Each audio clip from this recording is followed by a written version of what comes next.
Assalamualaikum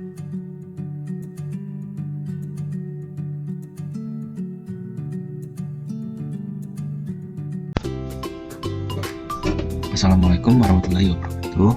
Kembali lagi pada mata kuliah Geografi Kebencanaan. Pada pertemuan kali ini kita akan membahas tentang pendugaan tingkat kerawanan bencana di suatu wilayah. Pendugaan tingkat kerawanan bencana di suatu wilayah merupakan suatu proses yang komprehensif dan sistematis yang melibatkan beberapa tahap analisis dan evaluasi untuk menentukan potensi ancaman bencana serta dampaknya terhadap masyarakat dan lingkungan. Nah, apa saja yang akan kita bahas pada pertemuan kali ini?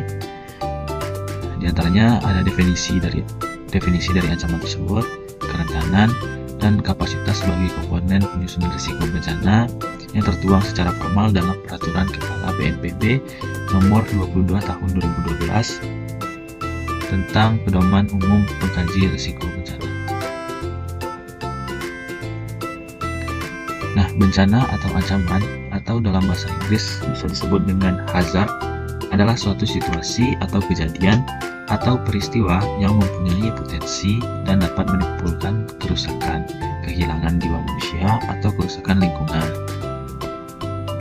Nah, sedangkan kerentanan atau dalam bahasa Inggris vulnerability adalah suatu kondisi yang ditentukan oleh faktor-faktor atau proses-proses sosial, fisik, ekonomi, dan lingkungan yang mengakibatkan menurunnya kemampuan dalam menghadapi bahaya. Nah, sedangkan risiko atau dalam bahasa Inggris bisa disebut dengan risk, yaitu potensi kerugian yang ditimbulkan akibat bencana pada suatu wilayah dan kurun waktu tertentu yang dapat berupa kematian, luka, sakit, dan hilangnya rasa nyaman sehingga orang mengungsi, kerusakan atau kehilangan harta, dan juga infrastruktur dan gangguan kegiatan masyarakat secara sosial dan ekonomi.